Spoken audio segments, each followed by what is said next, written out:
The memory of that engagement night has never left me. The dazzling smile on my sister's face as she showed off the sparkling ring was like a dagger to my heart. It wasn't just the ring, it was the reality that Chris, the man I had fallen for, was now hers. That night, I made a vow, no matter what, I would make Chris mine. Chris and I had been friends long before he ever met my sister. It started innocently enough. We met in an online forum for people passionate about literature. Chris's insights and sense of humor captivated me, and we quickly became close. Over the months, our conversations moved from the forum to private messages and then to long phone calls. We talked about everything, our dreams, fears, and the little details of our daily lives. I began to develop feelings for him, though I never admitted it. I cherished the bond we had, even if it was just friendship. When Chris told me he was planning to move to my city for work, I was thrilled. We finally had the chance to meet in person. Our first meeting was casual but memorable, a coffee shop conversation that lasted hours. Seeing him in person only deepened my feelings. He was charming, attentive, and everything I had ever wanted in a partner. At that point, I thought Chris might feel the same way. But he never crossed the line of friendship, and I didn't dare confess my feelings. Then came the day that changed everything. Chris suggested we meet for dinner, and I, eager to spend more time with him, agreed. But my sister overheard our conversation and insisted on coming along. I didn't think much of it at the time. After all, it was just a casual dinner. But as soon as Chris and my sister met, something shifted. Their chemistry was undeniable, and for the first time, I felt like an outsider in my own connection with Chris. By the end of the night, he was exchanging phone numbers with her, and I knew I had lost him. Around this time, my best friend, Ada, entered the picture. Ada had always been my voice of reason, and she was the first to notice how I had begun to withdraw. "Rachel, you've been so quiet lately. What's going on?" she asked one evening over coffee. I hesitated but eventually told her everything, my friendship with Chris, my growing feelings, and how my sister had taken him from me. Ada listened patiently, her brow furrowing with concern. "Rachel, you need to let this go. He's with your sister now," she said gently. But I could see the doubt in her eyes. Even she didn't fully believe I could move on. The next few months were a whirlwind of wedding preparations. My sister's happiness was contagious, and everyone around her basked in her joy, everyone except me. I smiled when needed, helped with the planning, and even attended dress fittings, but inside, I was seething with jealousy. I couldn't stand the thought of Chris being with her.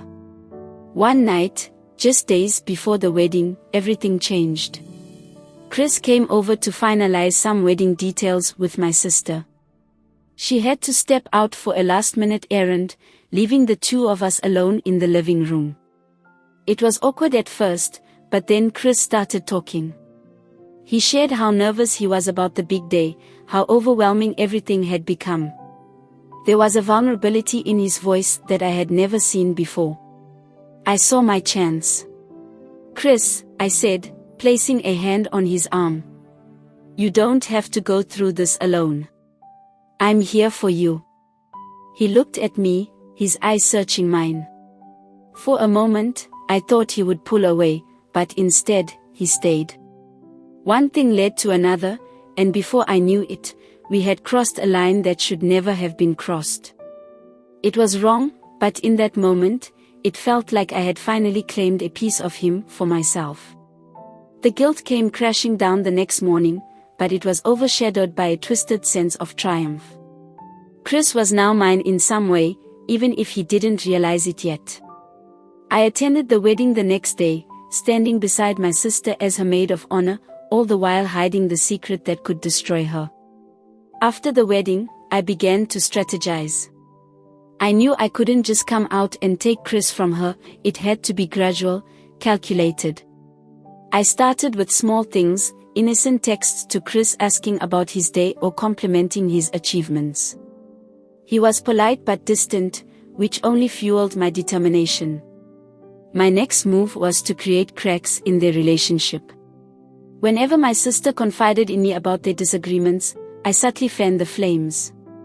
"Maybe he's just stressed," I'd say. "But don't you think it's odd that he..."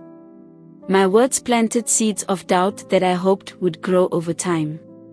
It wasn't enough, though. Chris still seemed devoted to her, and I needed to find a way to pull him closer to me. One evening, when my sister was out of town for work, I invited Chris over under the pretense of needing help with a home emergency. When he arrived, I played the damsel in distress, and once the issue was resolved, I offered him a drink. We talked for hours that night. I reminded him of the connection we used to have, the easy conversations and shared laughs. I could see his defenses lowering, and by the end of the night, he admitted that he sometimes missed those days. "But things are different now," he said, almost as if he were trying to convince himself. "Are they?" I whispered, leaning in just enough to blur the lines. He didn't stop me when I kissed him. From that night on, Chris and I began a secret affair. It was exhilarating and heartbreaking all at once. He was still married to my sister, and I hated myself for betraying her, but I couldn't stop. Every stolen moment with Chris felt like a victory, a step closer to making him mine completely. But secrets have a way of unraveling, and it wasn't long before cracks began to show. My sister started noticing changes in Chris's behavior, his late nights, his distracted demeanor. She confided in me, tears streaming down her face as she wondered what was going wrong in her marriage. I comforted her, all the while knowing I was the cause of her pain. Around this time, Ada grew suspicious of me. "Rachel, you've been acting strange lately," she said one evening. "Are you sure you're okay?" Of course, I lied, avoiding her probing gaze. One day, my sister confronted Chris, demanding to know if there was someone else. He denied it, of course, but the tension between them was palpable. I knew I had to act fast before everything fell apart. I decided it was time to reveal the truth, but on my terms. I orchestrated a scenario where my sister would catch Chris and me together. It was cruel, but I believed it was the only way to make him choose me. The fallout was catastrophic. My sister was devastated, screaming and sobbing as the betrayal hit her. Chris tried to explain, but there was no justification for what we had done. She packed her bags and left that night, leaving Chris and me alone. For a moment, I felt like I had won. Chris was finally mine. But the victory was hollow. The man I had fought so hard to claim was now a shell of himself, riddled with guilt and regret. Our relationship was tainted, built on lies and betrayal, and it wasn't long before it began to crumble. Looking back, I wonder if it was worth it. In trying to take what I thought was rightfully mine, I destroyed not only my sister's happiness but my own as well. Now, all I am left with are memories of a love that was never truly mine to begin with. Months passed, and the weight of my actions became too much to bear. Chris and I tried to make things work, but the cracks in our foundation were irreparable. Every argument, every moment of silence between us was a reminder of what we had done. Chris became distant, spending more time at work and less time with me. It was clear that he was haunted by guilt, just as I was. Meanwhile, my sister had disappeared from our lives. Ada told me she had moved to another city to start over, but I knew the scars I had left on her would never fully heal. The thought of her broken heart kept me awake at night. I tried to reach out to her once, but she never responded. The silence was deafening. One evening, I received a call from Ada. "Rachel, I think you should know something," she said hesitantly. "Your sister, she cut me off when I tried to talk about you. She's hurting, Rachel. She's not the same anymore. The weight of her words pressed down on me. I had shattered the life of someone who had only ever loved and trusted me. My victory felt more like a curse. Chris and I continued to drift apart. The spark that once existed between us was gone, replaced by resentment and blame. I would catch him staring at his phone, perhaps wondering what might have been if he had stayed with my sister. In those moments, I knew he regretted everything, and deep down, so did I. The loneliness became unbearable. My once lively home felt like a prison, filled with memories of deceit and pain. Ada, my only friend left, began to pull away too. "Rachel, I don't know how to help you anymore," she said one day, her voice filled with exhaustion. "You need to find a way to forgive yourself, or this will consume you." But forgiveness seemed impossible. I couldn't undo the damage I had caused, and every attempt to move forward felt like walking in quicksand. Chris eventually packed his bags and left, saying he needed space to think. I didn't fight him, I knew it was over. Alone in the empty house, the silence became deafening. I replayed every moment in my mind, the friendship I had cherished with Chris, the love I had imagined, and the destruction I had wrought. I thought of my sister's smile on her engagement night, a smile I had stolen forever. One rainy evening, I found myself standing in front of the bathroom mirror, staring at a stranger. My reflection was hollow, a shell of the person I used to be. I opened the drawer and pulled out the bottle of pills I had kept for emergencies. As I held the bottle in my trembling hands, memories flooded my mind, Chris's laughter, my sister's tears, Ada's concerned eyes. I thought of all the people I had hurt, all the lives I had disrupted. A single thought consumed me, perhaps the world would be better off without me. I scribbled a note on a scrap of paper and placed it on the kitchen counter. The words were simple. "I'm sorry. For everything." I took the pills one by one, tears streaming down my face.